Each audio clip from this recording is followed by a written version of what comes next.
ആദ്യകാലത്ത് പുണ്യ പുരാണ ചിത്രങ്ങളായിരുന്നു കൂടുതലും നിർമ്മിക്കപ്പെട്ടിരുന്നത്. പിന്നീട് അത് ചരിത്ര സിനിമകളുടെ വരവിലേക്കായി.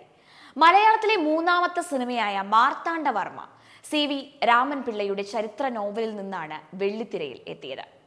വേലുത്തമ്പിദളവ, കുഞ്ഞാലിമരക്കാർ, പഴശ്ശിരാജ തുടങ്ങിയ വീരശൂര പരാക്രമികളായ ചരിത്ര പുരുഷന്മാരുടെ ജീവിതകഥകൾ പ്രേക്ഷകർ വളരെ ആവേശത്തോടു കൂടിയാണ് അക്കാലത്ത് സ്വീകരിച്ചത്.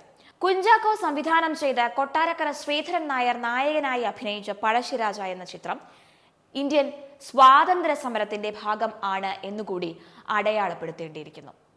സത്യൻ, നസീർ തുടങ്ങിയ നായക നടന്മാർ ഈ ചിത്രത്തിൽ ഉണ്ടായിരുന്നു എങ്കിലും നായകനായ പഴശ്ശിരാജയെ അവതരിപ്പിക്കാൻ ഭാഗ്യം ലഭിച്ചത് കൊട്ടാരക്കരയ്ക്കാണ്.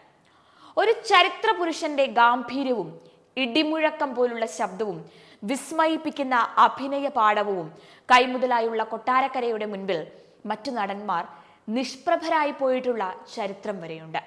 അരനാഴിക നേരത്തിലെ കുഞ്ഞേനാച്ചനും ചെമ്മീനിലെ ചെമ്പൻ കുഞ്ഞുമെല്ലാം ചില ഉദാഹരണങ്ങൾ മാത്രം.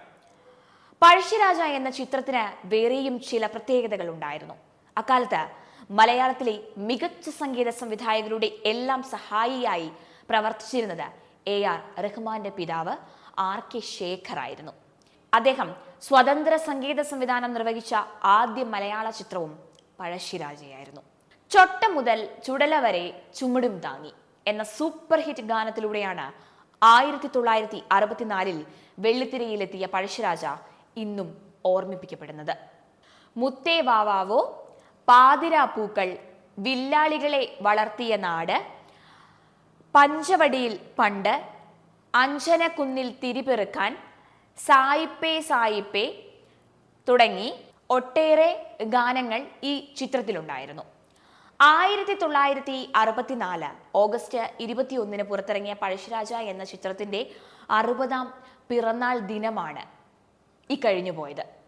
അടുത്തിടെ മമ്മൂട്ടിയെ നായകനാക്കി ഹരിഹരൻ സംവിധാനം ചെയ്ത കേരളവർമ്മ പഴശ്ശിരാജയുടെ പുതിയ പതിപ്പും ഏറെ ശ്രദ്ധേയമായ ചിത്രം തന്നെയായിരുന്നു.